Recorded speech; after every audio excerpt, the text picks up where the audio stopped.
At least it's not out toward the west. You know, we've been west and north for the most part. This time it's a little bit further out toward the east. And so 36C, if a fight does end up breaking out, as of yet, not quite prepared to get involved, but certainly getting the info and definitely hearing the shots as well, seeing what's popping up in the kill feed. That might almost be another one. Momonjii gets a headshot across, grenade to follow. sSuspekT has to duck behind cover.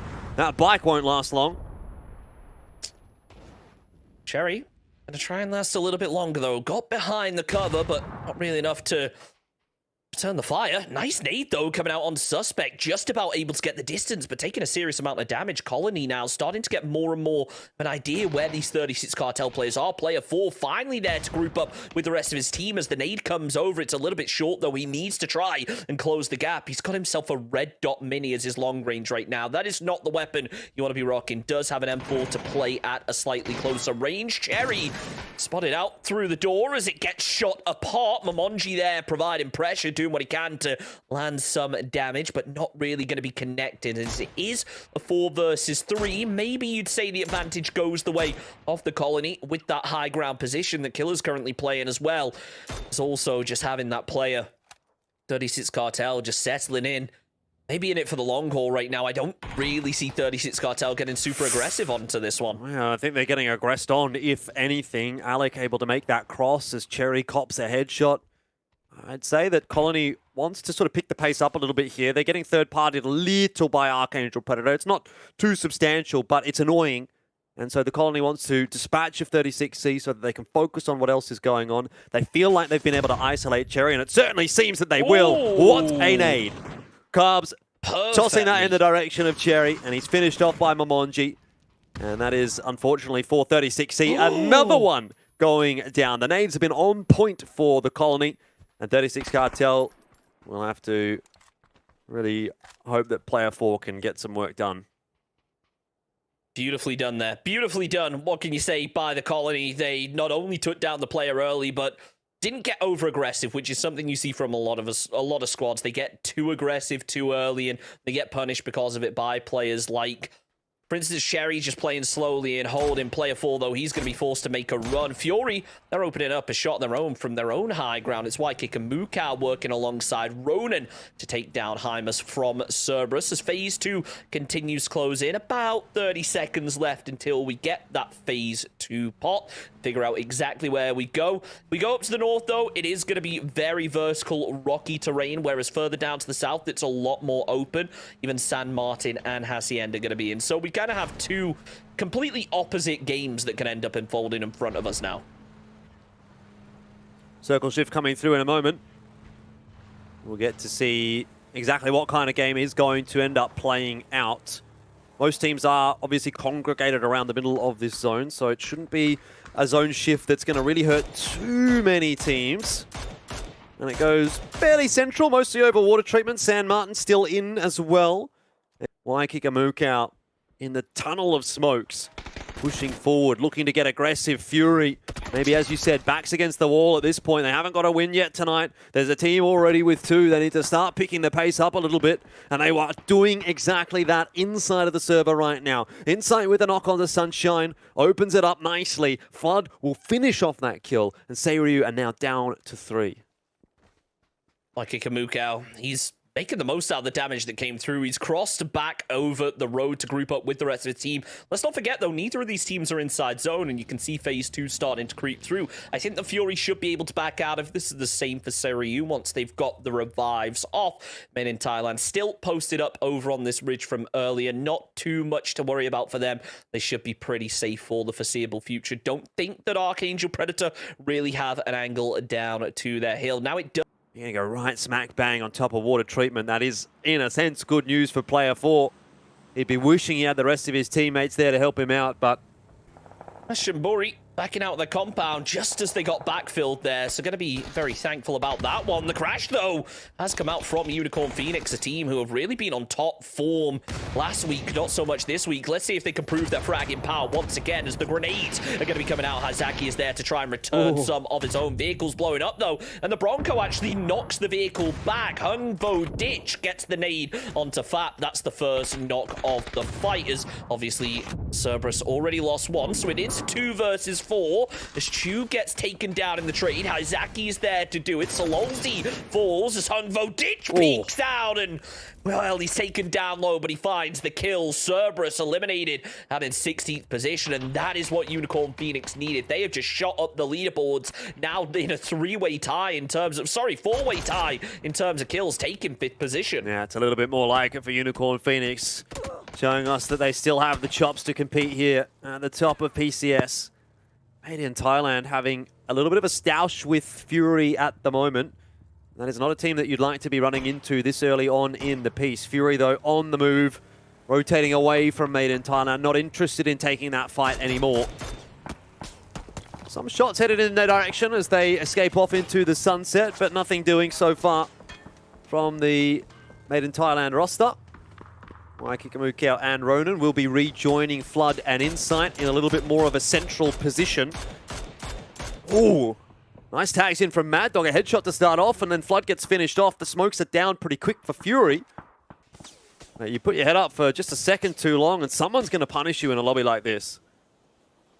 Yeah, this is a tricky position for Fury to be playing. I like to call it the VP Ridge. I'm pretty sure a lot of people will remember this kind of dip that VP played way back in PGIS, and it was a powerful one. So if Fury do get the zone shift off of this, they're going to be looking really strong. Nice cover around this area that they will be able to work with. Obviously, Made in Thailand still need to creep up around the back, and the knock on to Fury is going to work out well for them. The zone shift coming through in about 20 seconds as tackle round. They're going to try and move and group up, not wanting to be too split off right here. They want to stay centered, knowing that the chance of the circle shifting down to them is extremely slim right now as everyone tries to move in. A lot of southern teams, so I think a lot of squads are really praying for that southern shift, especially teams like Ryu that have next to nothing to work with, and well, it works out great for them. Yeah, that collective prayer seems to have come together for all those teams down in the southern side of the map. Eagle 365, BN United, Seiryu, attack all around, and in particular, Unicorn Phoenix, all 4 players alive, central compound, fantastic position to play from. Maybe a chicken dinner on the board available to them. Fury on the move as well. They take the high ground above water treatment and then some. Ronon just sending it alongside Fludd inside of the buggy. They'll pull up for now. I mean, there's going to be a lot of teams converging on this position. So I think that we're going to be seeing a fair bit of death matching going on around the exit of water treatment. Same can be said over on the east, though, as Made in Thailand start to make their push. You can see the revive comes out, works out as Made starting to trade back and forth between Fury and Daytrade. Tanawat falls for Made in Thailand, but it looks like the nade's landing close to Fury now. Insight's taken down low as Fludd gets taken out of the fight by Nerns. Don't think Fury are really in any position to try and get the revive just yet, with more frag grenades coming over the top. Big damage through onto not only Insight, but also onto Ykikamucow. Insight does end up falling as more frags come in over the top. Daytrade now switching over to the mollies. They just can't push and turn this into a gunfight, though, because the cliff side switching over to the east, though. We do see Made in Thailand coming up against the Colony. This killer does end up falling. You can see that trying to make a final stand is Momonjii, but it doesn't work out as Made in Thailand clean that one up. A whole other fight, though, here on the south as Easy Esports make a push in. Chibiritt actually going to be the one to take down Y8 as BN United finally starting to get pushed. Once again, a team in a compound on the edge of zone. They've won plenty of them already. Let's see if they can come out on top of this fight and continue that winning streak that every other squad is so desperate to shut down. Yeah, pretty big fight in the context of week number 2, given that these are 2 of the top teams in the competition at the moment. Easy Esports sitting in 3rd, BN United currently in 1st for the week. And they're going toe-to-toe, which is great news for everyone else. Not such a good idea for one another, but BN United, I think, are in the better position. They've got that crossfire sort of established. They've got a lot of control of a lot of angles, and Easy Esports are the ones that are kind of pushing into them. So you think BN United might be able to get the better of that gunfight. MSC, in the meanwhile, eliminating Game Home. And we wait 20 seconds longer to see where that next circle shift is going to go. ArkAngel Predator have done a reasonable job of keeping 4 players alive. They've been a bit quiet so far this evening. Looking to see more from them, and they might be able to pull it off in this game. Evil Patrick is hearing the footsteps of the Made in Thailand players headed in his direction. He's got the backup of his teammates as well, just down the ridge, but Made in Thailand not presenting any opportunities just yet. Jacob will actually go down to the zone. It's close. Made in Thailand have the high ground to work with, but it's a question of whether Duckmans can get down now. I'm not sure whether Jacob's really going to be getting revised. I'm pretty sure he is. Out now, there it is. AljnBOTz confirms the point. Duckman's the final player left, but it's Flash with the headshot to shut down Made in Thailand. Still 12 teams remain, but we'll see for how much longer. As the zone, we did see it hard shift to the east, meaning these southern teams now in a bit of trouble. Molotovs surrounding Easy Esports as Klee gets flushed out. Smell ends up walking into one. The shots coming through from SimonT as well, just make him go down even faster. Only one player left from Easy Esports, and it doesn't look like they're showing much chance of shutting down BN United. Easy Esports, our third place team, they're out. At least one of the top 3's out for the teams that don't have any chicken dinners yet, but BN United just on top form tonight. Yeah, they've been really good, not just tonight, but over the course of PCS 5. Player 4 inside the dump truck. Well, he's just going to stay there for as long as he can, I guess. Won't pop his head up. If it works. If he's center circle, he's looking good. He's been there for a while. No one spotted him, so who knows? When the circle shifts, he may even be able to get the jump on Daytrade. Still a while ahead from that, though, is Eagle 365. Oh, they spotted out BN United. The clown car.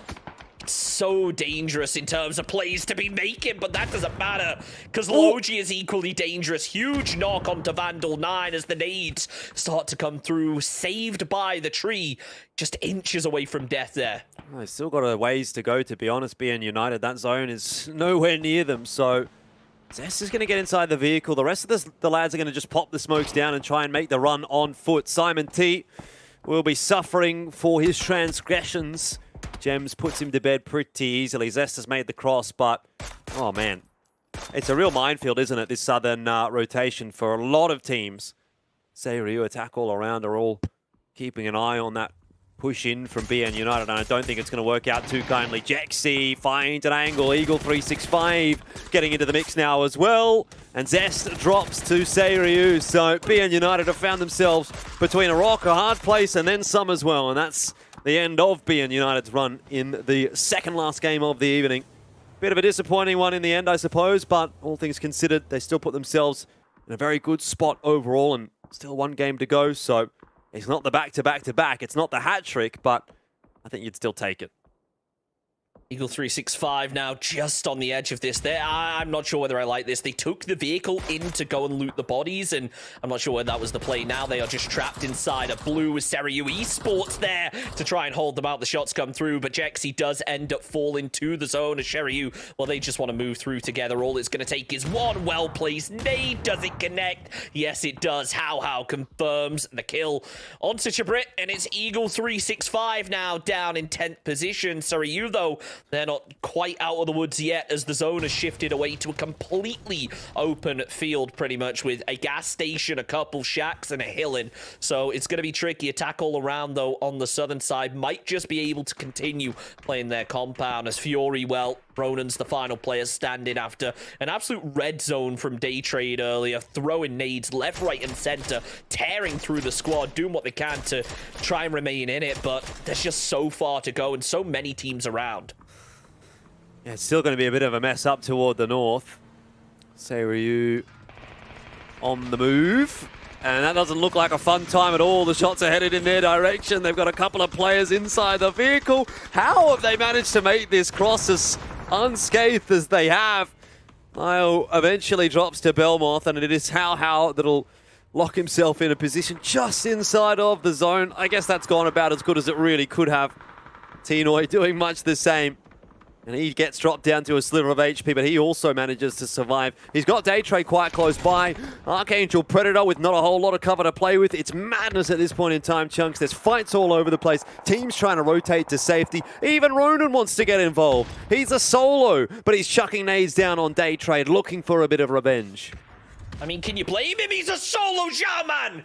Jaman just absolutely wiped ArkAngel Predator. 1 nade, 4 kills. That was absolutely huge. We saw it in the kill feed. Oh, we better get a replay of that one going into next game. Beautifully done there to clean up onto ArkAngel Predator. They are out of the match just like that. Sharper Esports in a similarly rough position now, starting to send it. Maximus is there on the back of the bike as dBlu lands the headshot, finishes off the job. 1 player now remaining from Sharper Esports, but it's Daytrade that are drawing all of the real attention now up on the northern side, doing what they can to try and work through the ridge. They've got themselves a Murado, but how effective is it really going to be? Seiryu just chilling in the center, hoping for the best, hoping for that western hard shift come the next phase. Player 4 still in the dump truck, maybe forgetting to move when that blue zone closed in. 4 first aid kits left to go, but I'm not sure whether this is the one. I feel like he should be making a move as Nerds takes down tNoy. It could be his opportunity to strike, but he's got to do it quickly because phase 6, it does a lot of damage. Just wait till you see phase 7. Oh, it's coming down to the wire right now for player 4. He really can take like 1 or 2 steps before he has to kit. I don't think he's got enough sustain to get into the zone. Worst case scenario for him, he's going to get close, I'd say, but maybe he can just fire a couple of shots off in the direction of Daytrade or even a nade. That might be the final good night from player 4. Poochill's down, Noran's down as well, and player 4, he dies to the zone, but he gives Daytrade one last kiss on the way out. Oh, that was so close. He took 2 of them down. All it would have taken was the nade to land a little bit closer, but beautifully done there from player 4, the #1 Shaq gamer. Clearly, as now tRycK tries to move up, but it doesn't work too well. He's taken down by dBlu. Only How now remains from Seiryu, so it's good for a lot of the other teams because there's only 1 player left who has a chicken dinner to go with it. Phase 7's popped. It's centered up pretty much, but now is the time where the teams have to start thinking about moving. Julio from MS Shimbori on an absolute tear, by the way, after those nades earlier onto ArkAngel Predator. They are feeling so good about themselves. Jaman opens up with the mini. Daytrade, though, they're making themselves a bit of a rotate inside. They see the Shack, and they want to hold it because of that circle closing in. Nade is close to How, though. Well, he survives, but not for very long. Unicorn Phoenix fire another one off, and there he goes. That's the end of Seiryu. We're into the top 4. Daytrade maybe in with a chance here, but MSC looking good with 4 alive. Unicorn Phoenix as well. And attack all around, barely worth a mention in the end as far as the top 4 is concerned, because they do get knocked out pretty quickly, and we're straight into a top 3 at this point. So we will see a new victor for this week at least.